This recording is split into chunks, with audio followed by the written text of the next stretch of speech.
Bir bor ekan, bir yo'q ekan. Qadim zamonlarda uzoq o'lkalarda bir podsholik bo'lgan ekan. U yerda judayam aqlli, dono, ilmga chanqoq bir podsho podsholikni boshqarar ekan. Uni ikkita farzandi bor ekan. Ikkovi shahzoda ham juda mard, jasur, bir-birini himoya qiladigan, yurti uchun jonini beradigan farzandlar ekan. O'sha davrlarda bu podsholikda katta bahaybat devlar, ajdaholar yashar ekan.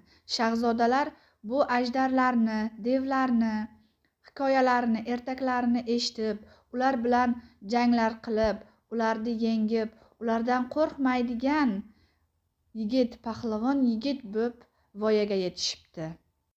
Bir kuni katta shahzoda va kichik shahzoda askarlari bilan ovga chiqibdi. To'ng'ich shahzodani oti nimadandir hurkib, shahzodani tog' etagiga qochib ketibdi.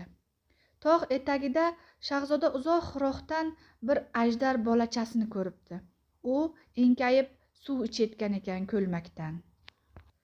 To'ng'ich shahzodani xayoliga bu ajdarcha erta katta bo'lsa, yurtlarga parokandalik olib keladi, hamma joyni vayron qiladi, uylarni yog'adi degan xayol o'tibdi va u qaror qilibdi bu ajdahochani o'ldirishga.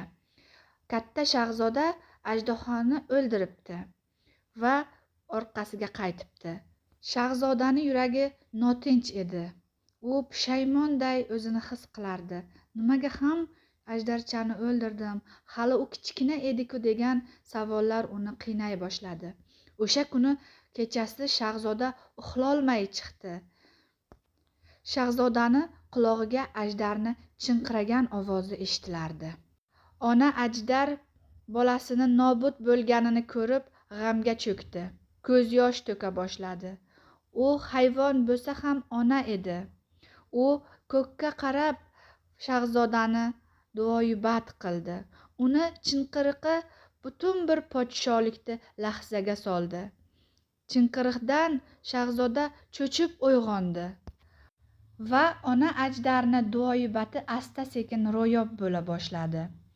Shahzodani tanasi dum paydo bo'ldi, tangalar paydo bo'ldi, g'o'rillashlar paydo bo'ldi va o'zidan qandaydir issiqlik chiqara boshladi. U ajdarga aylanib bo'lgan edi. Shahzoda ajdarga aylanib bo'lgan bo'lsa-da, hali uni yuragi ajdarga aylanmagan inson yuragida edi. Shahzoda bu holatidan uyalib tog'lar etagiga qochib ketdi. Bir kun shahzoda tog' etagida, daryo yonida bir go'zal qizni ko'rdi va uni yoqtirib qoldi. Ajdarga aylangan shahzoda bu go'zal qizni o'zi yashaydigan g'orga o'g'irlab olib ketdi. Bundan qishloq ahli xabar topdi va kichik shahzodaga borib bu haqida aytib berishdi. Kichik shahzoda nima ham qilardi? Ajdar shahzoda uning akasi edi. U chuqur nafas olib xo'rsinib qo'ya qoldi xolos. Ajdaho tinchimadi. U asta-sekin ajdarga aylanib borayotgan edi. U buni bilmardi. Qishloqlarga parokandalik olib kela boshladi.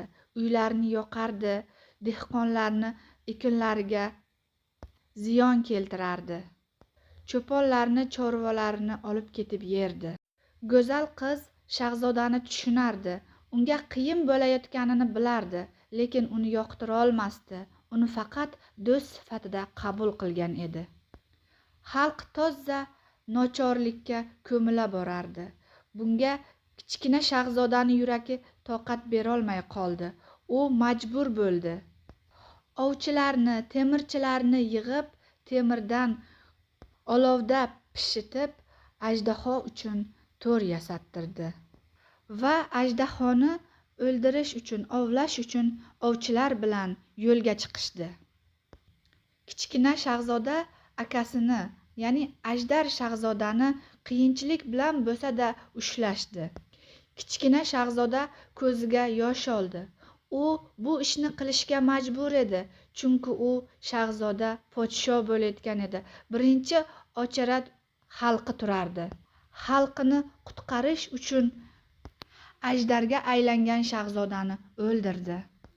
Qiz yetib keldi, ko'z yosh to'ka boshladi.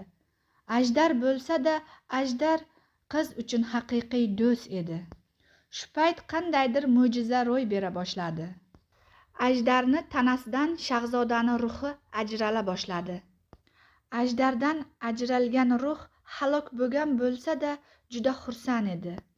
Ukasi va qizga qarab, meni bu azobdan qutqardilaring deb quvonib havoga singib ketdi. Kichik shahzoda g'am-g'ussaga cho'kkan edi, lekin akasini bu ko'rinishidan, bu gaplaridan xursand bo'ldi, yuragi tinch bo'ldi. U o'ziga o'zi akam endi ozod dedi.